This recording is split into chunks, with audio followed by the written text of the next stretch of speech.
Hello everyone, welcome back to the channel. आज की video में एक्सरसाइज 6.2 स्टार्ट करेंगे। लेकिन एक्सरसाइज 6.2 स्टार्ट करने से पहले हम कुछ इसकी बेसिक प्रॉपर्टीज़ कर लेते हैं। इसे हम बुक से ही कर लेते हैं। First property is the value of determinant remain unchange if its row are change into column and column into rows. मतलब अगर हम किसी डिटर्मिनेंट के रो को कॉलम में चेंज कर दे एंड कॉलम को रो में चेंज कर दे, उसकी वैल्यूज इक्वल ही रहेगी। जैसे इन्होंने प्रूव भी दे रखा है, ये डिटर्मिनेंट है A1 B1 C1, A2 B2 C2, A3 B3 C3। इसका जो डिटर्मिनेंट आया, फिर इन्होंने क्या करा, इसका ट्रांसपोज कर दिया, रो को कॉलम में चेंज कर दिया और इसका डिटर्मिनेंट दोनों सेम ही आया। Now the second property is if two row or column of a determinants are interchanged, the sign of the determinant is changed। मतलब अगर हम किसी भी दो रो या दो कॉलम को आपस में इंटरचेंज कर दें तो उसका जो डिटर्मिनेंट आएगा, उसके डिटर्मिनेंट के आगे नेगेटिव साइन लग जाएगा। अब एक बात ध्यान देना, रो में ही इंटरचेंज होगा एंड कॉलम कॉलम में ही इंटरचेंज होगा।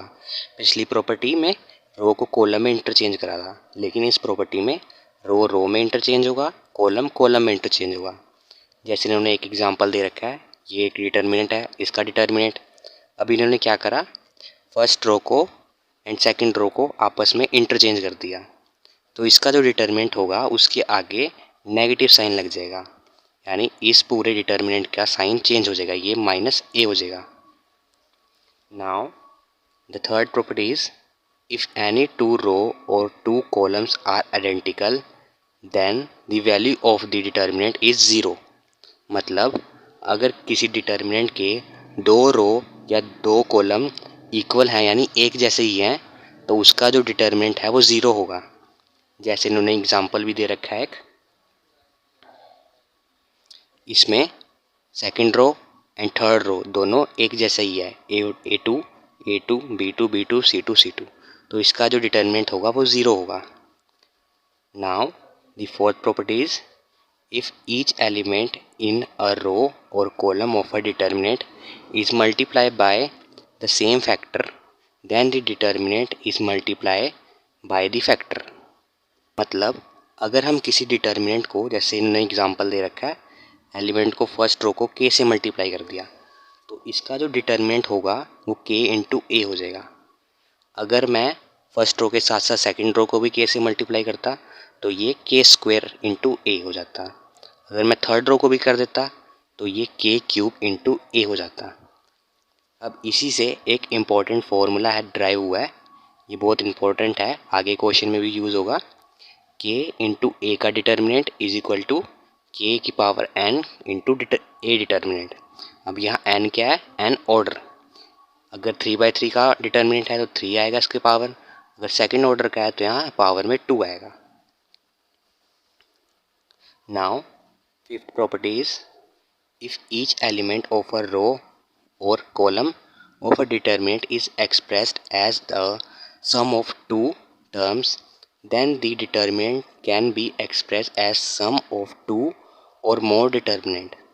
मतलब अगर डिटर्मिनेंट, जैसे इसमें एक एग्जांपल दे रखा है, A1 plus alpha 1, A2 plus alpha 2, A3 plus alpha 3, B1 B2 B3 C1 C2 C3।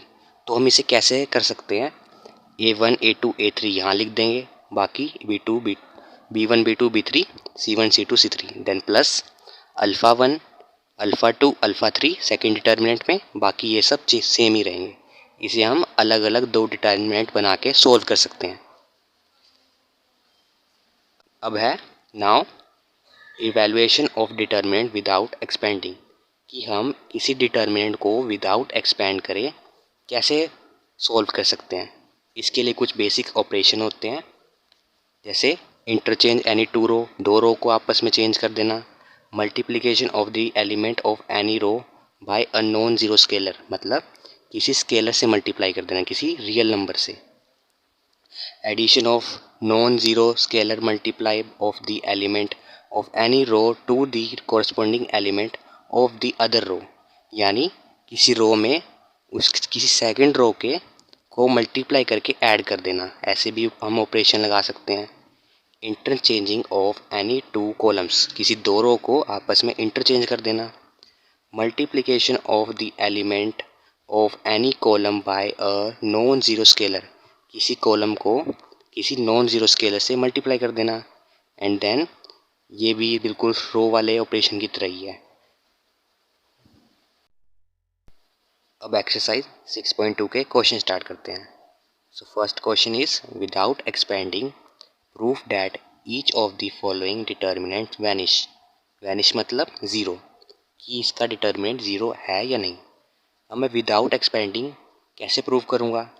अब हमने प्रॉपर्टी करी थी कि कोई डिटर्मिनेंट ज़ीरो कब होता है, अगर उसकी दो रो या कोई भी दो कॉलम आइडेंटिकल हो, तब उसका डिटर्मिनेंट ज़ीरो हो सकता है।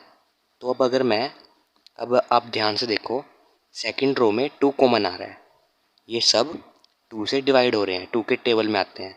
तो अगर मैं सेकंड रो में से टू को कॉमन ले लूँ, taking common two from row two, so determinant is equal to two को कॉमन लिया, बाकी first row as it is, second row में से टू कॉमन लिया, टू वन ज़ा टू, टू थ्री ज़ा सिक्स एंड टू फाइव ज़ा 10। Then third row भी एज इट इज़ 38। अब आप देखो first row and second row identical है, सेम है, हैंस इसका डिटर्मिनेंट ज़ीरो होगा। So determinant is equal to zero because R1 and R2 are identical.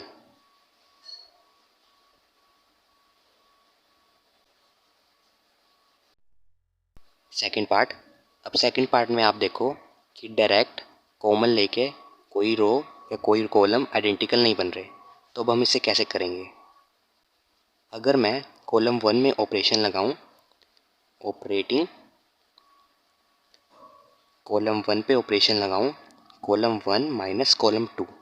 अब एक बात ध्यान देना, अगर हमने कॉलम वन पे ऑपरेशन लगाया है तो कॉलम वन C1 पहले आएगा। अब इसे आप C2 माइनस C1 मत लिख देना, ये गलत हो जाएगा। तो देखो column one minus column two, 43 minus 1, 35 minus 7 and 17 minus 3, बाकी सब as it is 642 is equal to 43 minus 1 42, 35 minus 7 28 and 17 minus 3 14 and 173 642। अब आप देखो ये सब 7 के टेबल में आते हैं। अगर मैं इसमें से 7 को कॉमन लूँ फर्स्ट कॉलम में से, तो ये थर्ड कॉलम की तरह ही बन जाएगा। टेकिंग कॉमन 7 फ्रॉम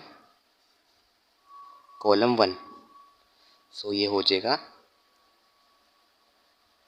7 6 ज़ा 42, 7 4 ज़ा 28 एंड 7 इंटू 2 14, 173 642। अब column one and column two identical है, मतलब इसका डिटर्मिनेंट ज़ीरो है। So determinant is equal to zero.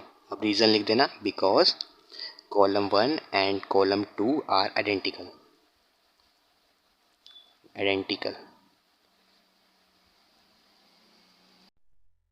Third part. अब थर्ड पार्ट में मैं अगर रो वन में रो टू को ऐड कर दूं, operating row one plus row two, so ये हो जाएगा 2 + 13 15, 3 + 17 20 and 7 + 5 12। Second row as it is 17 5 15 20 12। अब row one and row three identical आ गए, मतलब इसका डिटर्मिनेंट ज़ीरो। फोर्थ पार्ट भी सेम ही है। अगर मैं column one and column two को ऐड कर दूं, तो ये कॉलम थ्री के जैसे ही आइडेंटिकल बन जाएगा। Column one operating column one column 1 plus column 2. So determinant is equal to 9 plus 9 18, 1 plus minus 3 यानी minus 2 and 1 plus 9 10. बाकी सब एज इट इज़ 3 9 18 minus 2 10. अब आप देखो first column and third column identical है, मतलब इसका determinant 0. Question number second.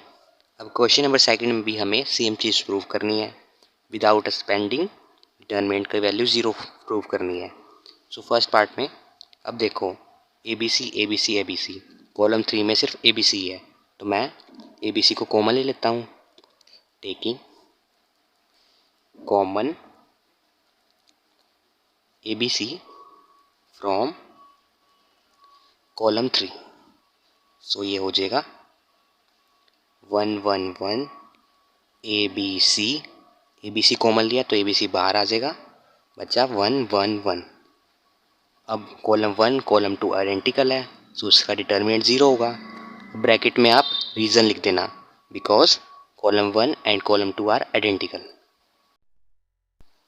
Third part. अब थर्ड पार्ट में पहले तो हम इसे ही मल्टीप्लाई कर लेते हैं. सो ये हो जाएगा 1 1 1 बी सी ए बी. अब ए को अंदर मल्टीप्लाई करेंगे ए बी प्लस ए सी. अब बी को करेंगे अंदर multiply B C plus B A. अब सी को सी ए प्लस सी बी. अब हम क्या करते हैं, कॉलम 3 में कॉलम 2 को ऐड कर लेते हैं. Operating column 3 plus column 2. So ये हो जाएगा 1 1 1 B C A B plus B C plus A C. अब ए बी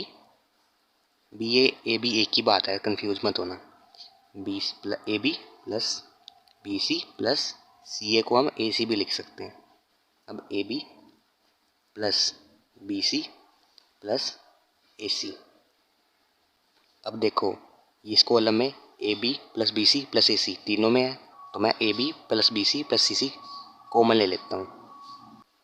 तो डिटर्मिनेंट हो जाएगा A B plus B C plus A C common लिया, अंदर बचा है 1 1 1 B C A B. Third column में से कॉमन लिया तो बच गया 1 1 1. अब first column and third column identical है, सो डिटर्मिनेंट 0. थर्ड पार्ट में मैं दो रो या कॉलम को आइडेंटिकल बनाने के लिए रो 1 में रो 2 ऐड कर देता हूँ. So row 1 operating row 1 plus row 2. So determinant हो जाएगा x plus Y plus Z. अब यहाँ भी पहले हम x लिख लेते हैं, x plus Y plus Z. अब यहाँ भी x plus Y plus Z, बाकी z x y 1 1 1. अब फर्स्ट रो में से x y z कॉमन ले लेता हूँ मैं. So x y z common, x plus Y plus z common, अंदर बच गया 1 1 1 z x y 1 1 1. अब यहाँ लिख लेना आप taking common x plus Y plus Z from row 1. अब देखो रो 1 एंड रो 3 आइडेंटिकल है, सो इसका डिटर्मिनेंट भी 0. आज की वीडियो में इतना ही. आई होप आपको ये सब क्वेश्चन अच्छे से समझ आ गए होंगे. फिर भी अगर कोई डाउट रह गया हो तो आप मेरे से कमेंट करके पूछ सकते हैं. वीडियो पसंद आई हो तो इसे लाइक एंड शेयर ज़रूर करें ताकि ज़्यादातर लोगों को इसका बेनिफिट मिले, एंड चैनल को सब्सक्राइब करना ना भूलें. Thank you.